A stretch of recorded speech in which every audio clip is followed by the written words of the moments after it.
जय हिंद बच्चों। पिछले वीडियो में हम लोगों ने उत्तर वैदिक कालीन आर्यों के राजनीतिक व्यवस्था के बारे में चर्चा किया था। अभी हम लोग उत्तर वैदिक कालीन आर्यों के सामाजिक और आर्थिक जीवन के बारे में चर्चा करेंगे। उत्तर वैदिक काल, जिसका समय 1000 ईसा पूर्व से 600 ईसा पूर्व के बीच था, यह काल भारत में परिवर्तन का काल था, बदलाव का काल था। क्योंकि इस काल में प्राचीन भारत के सामाजिक जीवन, आर्थिक जीवन, राजनैतिक जीवन और धार्मिक जीवन सभी क्षेत्र में आमूल चूल परिवर्तन देखने को मिला। जैसे हम लोग अभी यदि चर्चा करें सामाजिक जीवन की, तो उत्तर वैदिक काल में सामाजिक या समाज का आधार परिवार था। परिवार के लिए कुल शब्द का प्रयोग किया जाता था। सामाजिक जीवन की बात करें तो इस काल में वर्ण व्यवस्था जटिल हो गई। जहां ऋग्वैदिक काल में व्यक्ति के जाति का निर्धारण उसके कर्म के आधार पर होता था, वहीं उत्तर वैदिक काल में जाति का निर्धारण जन्म के आधार पर हो गया। ऋग्वैदिक काल में कर्म था और यहां पर जन्म हो गया। इस काल में समाज में महिलाओं की स्थिति में गिरावट आई, शूद्रों की स्थिति में और ज्यादा गिरावट आई, क्योंकि शूद्र और महिला को उपनयन संस्कार से वंचित कर दिया गया।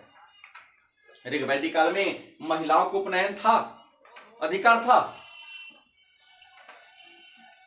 तैत्तिरीय उपनिषद में कहा गया है उपनयन के बारे में कि जो ब्राह्मण का उपनयन होगा, जनेऊ होगा, वह सूत के धागा का बनेगा, क्षत्रिय का शन का बनेगा, और जो वैश्य होंगे उनका जनेऊ ऊन का बनेगा। ब्राह्मण का के सूत का, क्षत्रिय के शन का और वैश्य के ऊन का। उपनयन के महीना भी फिक्स कर दिया गया, ऋतु भी फिक्स कर दिया गया इस उत्तर वैदिक काल में। जैसे ब्राह्मणों का उपनयन बसंत ऋतु में, क्षत्रिय का ग्रीष्म ऋतु में और वैश्य का शीत ऋतु में होता था। इतरे ब्राह्मण एक ग्रंथ का नाम है। तो इतरे ब्राह्मण में ब्राह्मणों को आदाई का मतलब होता है कर न देने वाला, सोमपाई और भ्रमणशील। कर न देने वाला, अपनी इच्छा से भ्रमण करने वाला ब्राह्मण को कहा गया है। हालांकि उत्तर वैदिक काल में ब्राह्मण, क्षत्रिय और वैश्य के अतिरिक्त एक और था जिन्हें उपनयन का अधिकार था, वह था रथकार। रथकार का मतलब रथ बनाने वाला, जो राजा के लिए रथ का निर्माण करता था, उसे यज्ञोपवीत का अधिकार था। गोत्र व्यवस्था, गोत्र जाति व्यवस्था से ऊपर का सूचक है। अपने आप को किसी ऋषि के वंशज से इसको जोड़ा जाता है। तो गोत्र व्यवस्था का उदय उत्तर वैदिक काल में हुआ और गोत्र की संख्या 8 है। इस गोत्र व्यवस्था का प्रचलन उत्तर वैदिक काल में हुआ। उत्तर वैदिक काल में आश्रम व्यवस्था का उदय हो गया। मतलब इस काल में समाज में जो लोग थे उनकी उम्र को 100 वर्ष मान लिया गया और 100 वर्ष की उम्र को 4 वर्गों में बांट दिया गया। उसे कहा गया आश्रम। मतलब आश्रम कितने थे? तो 4। नाम था ब्रह्मचारी, मतलब ब्रह्मचारी का उम्र था 0 से 25 साल तक। गृहस्थ का था 25 से 50 था। वानप्रस्थ का था 50 से 75। और सन्यास 75 से ऊपर मृत्यु तक या 75 से 100 वर्ष तक। ब्रह्मचारी इस उम्र में बच्चे शिक्षा ग्रहण करते थे। कहा जाता है कि इस काल में, उत्तर वैदिक काल में, विद्यार्थी को अंतेवासी या ब्रह्मचारी कहा जाता था। गुरु जी के आश्रम में 12 वर्षों तक रहकर शिक्षा ग्रहण करते थे। मतलब गुरु के आश्रम में कितने वर्ष रहते थे? तो 12 वर्ष रहते थे। शिक्षा पूर्ण होने के बाद वानप्रस्थ संस्कार होता था। अगले वीडियो में चर्चा करेंगे संस्कार के बारे में। वानप्रस्थ संस्कार के माध्यम से उन्हें गृहस्थ आश्रम में प्रवेश कराया जाता था। इस गृहस्थ आश्रम में शादी विवाह करके संतान उत्पत्ति का अधिकार दिया जाता था। वानप्रस्थ में 50 के बाद पुत्र पुत्री की शादी हो गई, मतलब दादा बन गए। और यहां सन्यास 75 के बाद जहां परदादा की स्थिति आ जाती है, जहां ईश्वर की भक्ति जीवन का लक्ष्य मान लिया जाता है। इस काल में, उत्तर वैदिक काल में, समाज में स्त्रियों की स्थिति में बड़ा गिरावट आया। इसका प्रमाण मैत्रायणी संहिता में लिख दिया है कि मैत्रायणी संहिता में लिखा है कि स्त्री को छूत और मदिरा की श्रेणी में, मतलब स्त्री को अछूत और शराब से भी गिरा हुआ समझ लिया गया मैत्रायणी संहिता में। ऐतरेय ब्राह्मण में समाज पुरुष प्रधान हो गया, पुरुष की प्रधानता हो गई। ऐतरेय ब्राह्मण में लिखा गया है कि पुत्र के जन्म, पुत्र को परिवार का रक्षक बताया गया और पुत्री को सभी दुखों का कारण कहा गया है। ऐतरेय ब्राह्मण में पुत्र को परिवार का रक्षक और पुत्री को सभी दुखों का कारण बताना, लिखना, यह सिद्ध करता है उत्तर वैदिक काल में महिलाओं की स्थिति में गिरावट आई। ऋग वैदिक काल में लड़कियों को, महिलाओं को पैतृक संपत्ति में अधिकार था, लेकिन उत्तर वैदिक काल में महिलाओं को पैतृक संपत्ति के अधिकार से वंचित कर दिया गया, हटा दिया गया। ऐतरेय ब्राह्मण में तो महिलाओं के बारे में लिखा गया कृपण, पुत्री को कृपण कहा गया, मतलब उसकी हीनता को दर्शाया गया। हालांकि तैत्तरीय उपनिषद 108 है।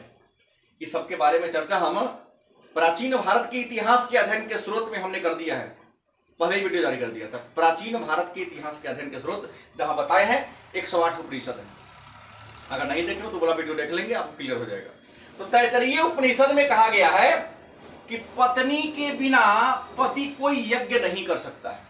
मैंने बड़ा यज्ञ करना हो, महायज्ञ करना हो, तो पति के साथ पत्नी को ही बैठना है। हालांकि इस स्थिति में गिरावट आई। ये था उत्तर वैदिक काल में आर्थिक जीवन, सामाजिक जीवन। अब आर्थिक जीवन की बात करें कि उत्तर वैदिक काल के आर्य अपने जीविका के लिए क्या करते थे, तो उत्तर वैदिक काल के आर्यों का मुख्य व्यवसाय कृषि था। ऋग वैदिक काल में पशुपालन, फिर कृषि, लेकिन यहां मुख्य व्यवसाय था कृषि और सेकेंडरी था पशुपालन, दूसरा पशुपालन था। अथर्ववेद में इस बात का वर्णन है कि हल बैल से खेती सबसे पहले जिसने किया था उसका नाम था पृथ्वैन्य।